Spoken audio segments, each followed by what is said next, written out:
jechoota hayyoota Oromoo. Sobee nama sossoba malee alagaan garaan isaa keessi diinuma. Jawaar Mohaammed. Keessa namaan beekuun namni Asaffaa Shaaroo Lammii. Waan baraan beekanii barree achi keenya. Abbaa Jifaar. Ofumaa dhamaatu malee ana rasaasni nan danda'u. Agarii Tulluu. Kan kooti, kan keenya eelaa waliin abbuuqqataa jirurra qicee Abdiisaa Balaachoo.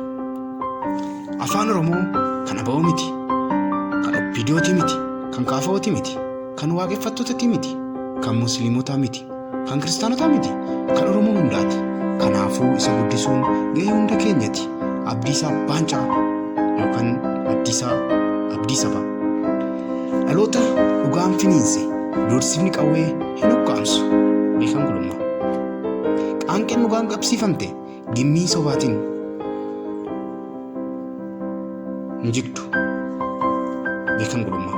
Mormii Oromiyaa keessatti ta'aa jiru irratti hundumtuu hirmaachaa jiru. Daa'imni abbaan duulaa Gammadaa fi Muktar Kadir hin geenye malee. Dr. Maraaraa. Dhagaa diinni nutti darbate walitti qabnee OMN ittiin ijaarre. Jawaar Mohaammed. Walitti muufannee wal oonne malee garaa yoom walitti hammaanne. Jawaar Mohaammed. Ololti isaanii kan afaan isaanii Oromoo haxxiffachiisu gaafa afaan keenya himame akka hooqisu waan beeknuuf fudhatama deeggarsa miidiyaalee Oromoo qaban yoo jabeessine malee hin miidhu. Jawaar Mohaammed. Finfinneen uumamaan qabeenya Oromiyaa yoo taatu mootummaan federaalaa garuu keessummaadha. Aadaa fi afaan keessummeessitu Oromiyaa. Kabajee jiraachuu irra ergamaa jiraattonni Finfinnee immoo rakkoo eenyummaa isaanii ibsuu waan qabaniif akka mirgi isaanii eegamuuf dhidhii danda'anitti kan bultu ta'a. Dr. Tsaggaayee Raarsaa. Nama iddoo ga'u beeku bubbeen karaatti hin cufu. Beekan gulummaa. Waadaa ofii seenan qawwee malee tiksama. Beekan gulummaa. Namni dhuunfaa isaatti bilisummaaf walabummaa hin gonfatin bilisummaa fiduu hin danda'u.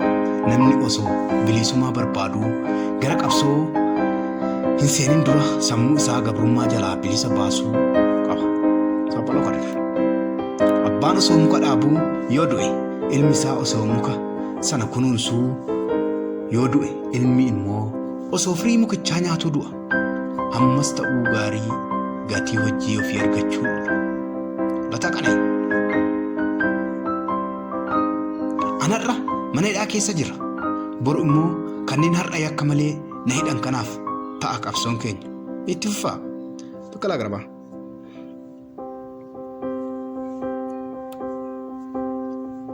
Diina yoo ooddenuu biyya keetirraa baaftu maaliif irratti wal nyaattu? Michi Oromoo. Namarratti xiyyeeffattee hamtuun garaa namaa booressuu ofii waan hojjette ofii gamaggame. Michi Oromoo. Of dadhabdee summii gandummaatiin dhaloota walitti boo'eessuurra abbaa ta'e dhaloota qubee waliif obboloomsi. Michi Oromoo. Waldhabdee keenya fuutanii sooshaal miidiyaa irra geessitanii addawaawii nutti kofalchiisuu irra aadaa fi safuu Oromootiin yoo furre har'a bareeda. Michi Oromoo. Gamaa fi gamana walitti gaarreffachuu irra osoo diina fuulleffannee qabsoo keenya hangana hin qucaru ture. Michi Oromoo. Jechoota hayyoota addunyaa. Namoonni hedduu gorsa yoo fudhataniyyuu kanneen itti fayyadaman beektota qofa. Toomaas Taakiyaas. Sababa teessee ilaaltuuf namoonni gurguddoo sitti fakkaatu. Kanaafuu ka'i. Jecha warra Ingilizii. Ifa arguuf dukkana halkanii dabarsuun dirqama. Wiiliyaam Sheekispeer. Kaleessaaf gaabbuu boruuf dhiphachuu guyyaa har'aa balleessuudha. Maskan Torbee. Cabbii caalaa yoo addaatteeyyuu urjii caalaa yoo qulqulloofteeyyuu ceebboo jalaa ba'uu hin dandeessu. Wiiliyaam Sheekispeer. Addunyaa kana jechi ibsu hin jiru. Jecha warra Morookoo. Nama carraa qabu galaanatti yoo darbatteeyyuu qurxummii afaanitti qabatee ba'a. Jecha warra Arabaa. Namni suuta deemu dafii bakka yaade ga'a. Jecha warra Chaayinaa. Daandii bakka yaadde si geessitu osoo hin beekin deemsa hin jalqabin. Jecha warra Ingilizii. Nama waan hundumaa hawwu nama guddaadha. Namni waan argachuu danda'u qofaa hawwu immoo nama ogeessadha. Jecha warra Taayilaandii. Namni dogoggora isaa mul'isee himatu akka nama kosii mana harooti. Mahatma Gaandhii. Nama tokko dogoggora isaarraa deebisuun hojii guddaadha. Abrahaam Lincoln. Namoonni ammoo gammachuuf qopheessan gammadu. Abrahaam Lincoln.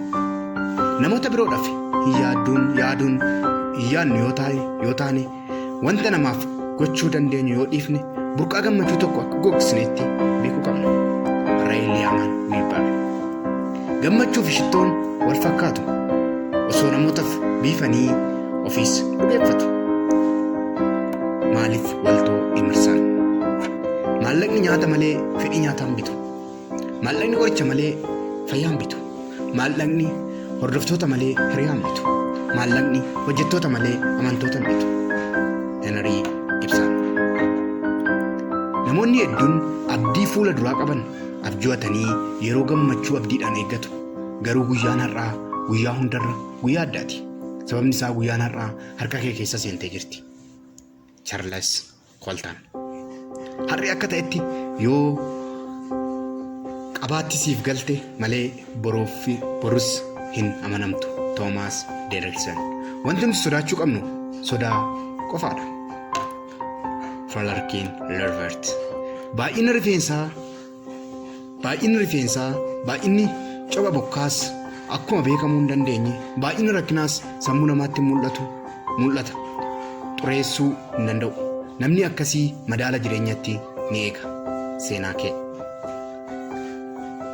Akkuma sibiilli yoo diqqarame malee hin calanqifne akkasumas namni yoo rakkina qoramee ba'e malee addunyaatti mul'achuu hin danda'u. Confucius.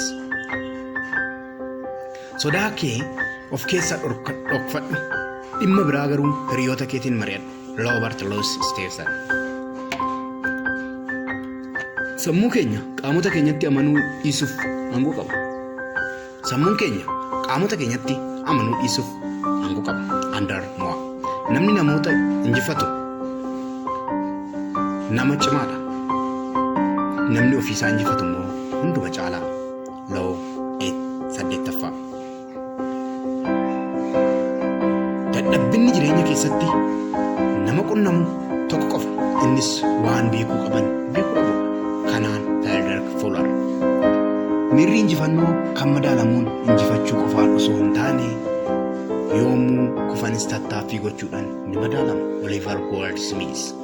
Irra deebi'anii yaaluun salphinaa miti. Carraa gaarii ta'uu isaati. Ittiin safarama. George Mathias. Wanti nama beekamaa si taasisu wanta ta'uu barbaadu taatee argamudha. Socrates. Sammuun kee foddaa ati ittiin addunyaa kana ilaaltu waan ta'eef yeroo hundumaa banaa taasisi. George Bernard Shaw. Namoonni dhukkubaan hin du'an dhiphina keessa isaaniitiin malee. William Morgan. Yeroo hundumaa tarkaanfii tokko tarkaanfachuu yommuu yaaddu gufuu tarkaanfii tokko si ittisu danda'utu si dura dhaabbata. Antoine Talkov. Karaan itti gammachuu argatan tokkicha innis muddamaa fi sodaa humna keenya olii nutti dhufan jalaa miliquudha. Montaigne. Namni tokko amala 3 qaba. Isaanis amala inni argisiisu, amala inni qabuu fi amala inni qaba jedhee yaadu. Alphonse Karr. Namni hiriyaa isaatiif gammachuu hin yaadne rakkinaaf saaxilamaadha. Namni akkasii ofiisaa qofa osoo hin taane namoota biroos ni madeessa. Kufaatii namaa eenyummaa akkasii irraa dhufa. Albert Alnaraay. Haala si mudatu waliin jireenya kee wal fudhachiisuuf yaalii godhi malee akka barbaaddu ta'uu qaba hin jedhin Abrahaam Lincoln. Otoo of hin gargaarin eenyumaayyuu gargaaruu hin dandeessu. Giriis Moorii. Galaanni yeroo hundumaa waan yaa'uuf namni tokko yeroo lama cehuu hin danda'u. Herakliitaas. Balaa namatti dhufe injifachuuf tarkaanfiin jalqabaa wanta raawwate galataan fudhachuu, rakkoo si mudate akkuma jirutti fudhachuu eemama ta'e. Wiiliyaam Jeems. Jireenya keenya wanta yaadin keenya uumuudha. Jireenyi keenya wanta yaadni keenya uumuudha. Mark Awaras. Sammuu keenya keessatti jannataa fi ganammiin uumuu hin dandeenyu. Miilqan. Amma rakkinni si rakkisutti ati hin rakkatin jecha Amaarikaanotaa. Jireenya keessatti wanti nuti akka karooratti qabannu wanta lamatu jira. Innis jalqaba wanta barannu argachuu yoo ta'u, inni lammaffaan immoo wanta argannetti gammaduudha. Namoonni karoora isaa lammaffaa gammadu garuu beektoota qofa. Maddi kitaaba saayikooloojii iccitii milkaa'inaa kan Norman V. Peel barreesse.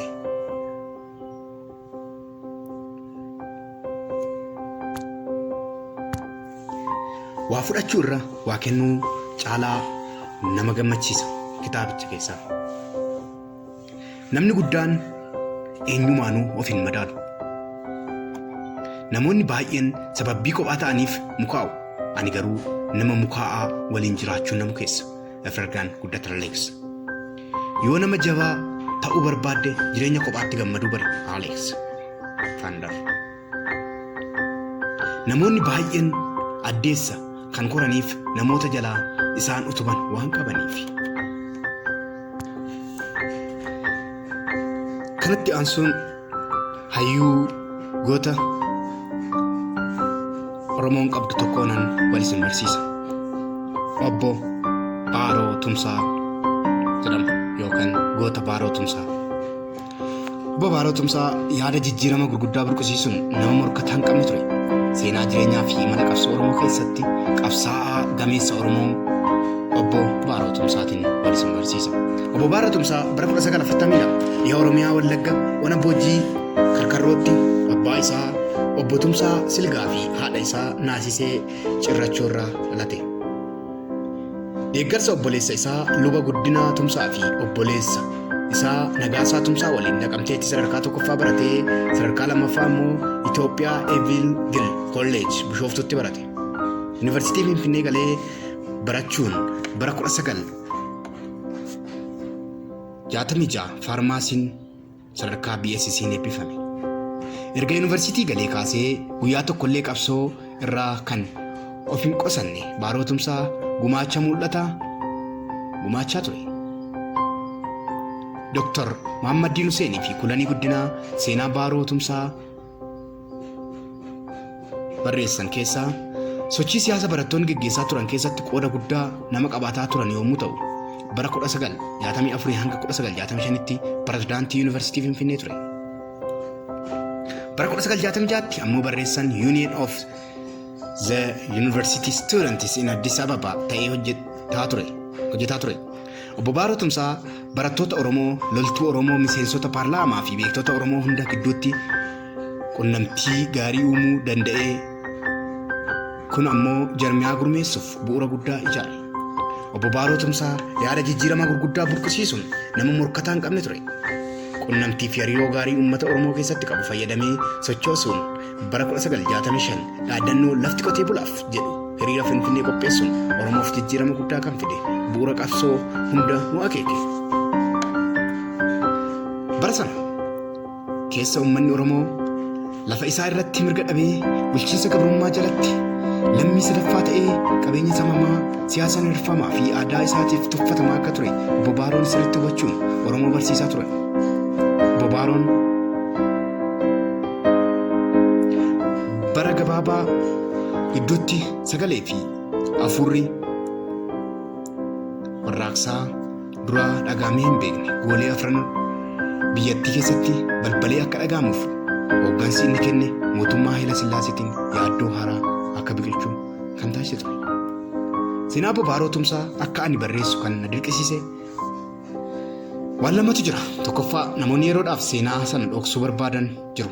Jaara lammaffaa waan dhokfameef jiruuf seenaa barreessitoonni sirriitti bal'inaan qoratanii barreessuu irraa of qusatanii namni hojii nama kanaa irratti afaan guutee dubbachuu sodaatee ture.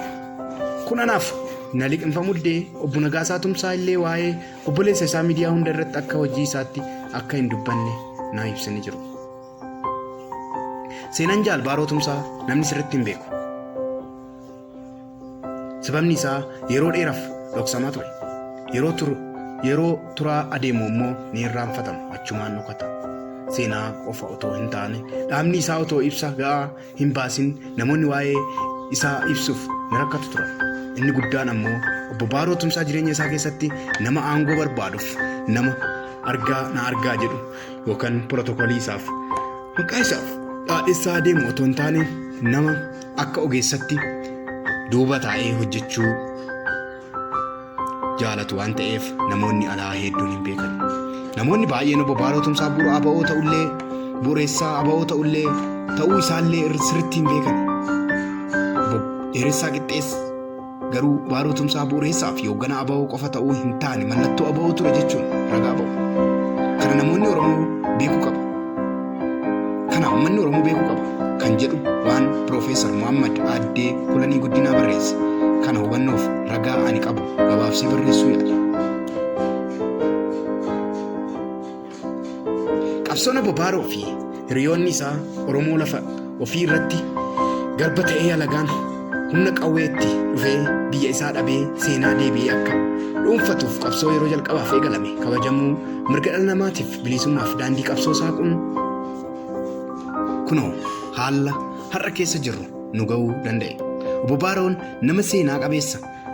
Maammoo Muzammil yeroo barataa ture Maccaa fi Tuulama keessatti gumaacha akka godhu ijaaruun hangi inni wareegamutti jaalalummaa gaariin waliin qabsoo godhan Obbo Baaroon bara 19 yuunivarsiitii akka xumureen hojii isaa jalqabee ministeera fayyaatti itti gaafatamaa gola faarmaasii ta'uu seenaa fi seeraa hojii faarmaasii biyya Itoophiyaa akka jirutti jijjiiruu danda'ee jira. Faarmaasiin Itoophiyaa hanga har'aatti seera inni ittiin hojjetu bu'uura isaa dura kan qopheesse Obbo Baaroo Tumsaa ta'uu isaan manni faarmaasii biyya ragaa ba'u. Obbo Baaroon yeroo muraasa keessatti yuunivarsiitiitti deebi'uun barsiisaa faarmaasii fi barataa seeraa ta'uun eegaluun isaanii sochii barattoota yuunivarsiitii keessatti barattoota gurmeessuu fi siyaasa barsiisuuf haalli mijateef. Obbo Baaroon hoogganaa barattoota yuunivarsiitii ta'uun gocha gaarii faarmaasii Itoophiyaa keessatti hojjeteen hariiroo fi quunnamtii gaarii Maccaa fi Tuulama keessatti paarlaamaa biyyattiif waraana biyyattii keessatti qabaachaa tureen muuxannoo kana irraa argateen dhimma ba'uun ABO hundeessuuf haala mijeesse. Bara 1967 keessa waldaan Maccaa fi Tuulamaa yommuu cufamu. Bara 1967 keessa waldaan Maccaa fi Tuulamaa yeroo cufamu. Mootummaan Haayila Sillaasee murtii du'aa Obbo Maammoo Muzammil irratti raawwate. Jeneraal Taaddasaa Birruu ammoo galamsootti akka hidhamu godhee hooggantoota afaan tamsaasetti guccii sochii bilisummaa akka hin dhaabne gochuu irratti gaheen Obbo Baaroo boonsaa fi seenaa qabeessa akka ta'e beekama. Barattoonni Oromoo gumiyuu wal barra jalatti walitti qabuun akkasumas waldaa dhidheessaa jedhamu ijaaruu Maccaa fi Tuulamni akka hin banne godhee jira. Bara 2001 WFDO bureessuuf waldaa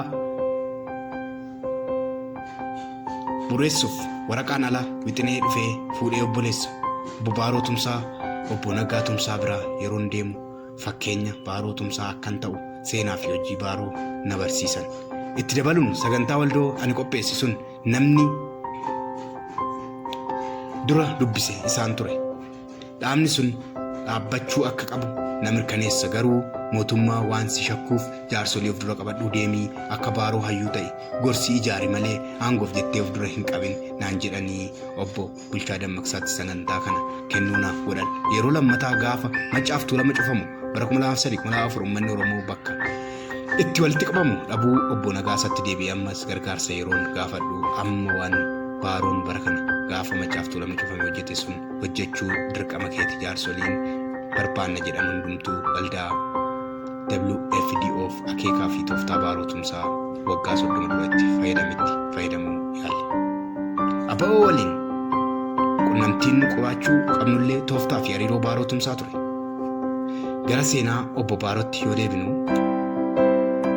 waldaa Deddeessaa keessas hayyoota kutaa fi beektota Oromoo hedduutu ture. Oromoota ijaaruun barsiisuu fi siyaasa akka dammaqan gochuu bu'aa guddaa qabaachuu isaa kan hubate obbo Baaroon man'eewwan hedduu gurmaa'anii Oromoota goolii Oromiyaa hunda keessatti walitti fiduun rakkoo uummata isaanii akka mari'atan bu'uura hundeesse. Yuunivarsiitii keessatti sagalee diddaa gabrummaa Voice of Against Terrorism qopheessee barattoota fi miseensota waldaa Macaaf Tuulamaa faca'anii fi dhokatanii jiraatan gargaaruuf of jabeessuun illee hojjetaa ture. Bara 1972 afaan Oromoo qubee Laatinii barreessuuf hirmaatanii dubbii yookaan giraamarii isaa qoratamee akka barreeffamu gochuuf Hayilee Fidaa fi Abdullaa Yoosuf bakka jiranitti Mitikuu Tarfaasaa deemee akka isaan qunnamu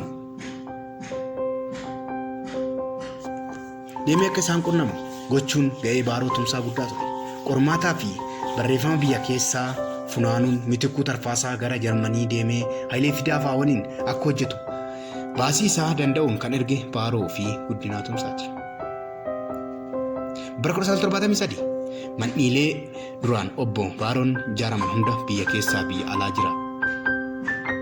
Akkasumas Jeneraal Taaddasaa Birruu waliin wal qunnamuudhaan hariiroo uumuuf marii gochuun walga'ii aba'oo bu'uureessuu qindeesse. Seenaa fi guchi qabsoo aba'oo gaafa sun qabsiifame. Walga'ii kana irratti kanneen argaman Baaroo Tumsaa, Magarsaa Barii, Loltuu Koloneel Damsee Dheeressaa, Loltuu Koloneel Kabbadaa Qajeelaa, Abiyyuu Galataa, Addisuu Bayyanaa, Leencoo Lataa, Yoosuf Bakarii fi Diimaa Naga'oo turan. Baaroo sachi sadarkaa fi caasaa hunda keessatti qooda fudhachuu, qindeessuu, gurmeessuu, to'achuu, hoogganuu ture. Miseensonnii fi manneen dirqamatti hin bobbaasin dura sirna naamusaa eeggachuu qabanii fi icciitii eeggachuu qaban hubachiisaa ture. Bara 1974 yeroo mootummaan Haayile Sillaasee kufee dargiin aangoo qabatu Baaroon koree komishinii qaama ministeerota durii qoratu keessatti filame. Kun ammoo loltuu Oromoo waliin hariiroo gaarii uummate. Baaroon aba'oo dhoksaan akka haala irraa hin buuneef dhaaba seera qabeessa Ichaat Itoophiyaa Chikuun Liboch Tigil ijaarsa tokkummaa uummata cunqurfamtoota Itoophiyaa gaaddisa ijaareef. Akeekni ijaarsa kanaas qabsoo Oromoo qabsoo uummata kibbaa Itoophiyaa waliin qindeessuuf aba'oo fi da'oo kennuudha.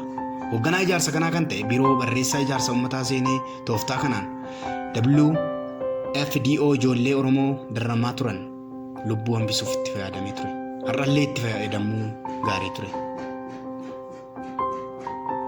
Baaroon aba'oos ta'ee Ichaat bu'uureessaa fi hoogganaa qofa otoo hin taane nama waan hunda caalaa uummata Oromootti aansee aba'oo dhaabbilee kan akka mucaa dhalattuutti kunuunsaa akka ture. Hiriyoonni isaa lubbuun jiran akka Dheeressaa Qixxeessaa ragaa ba'u.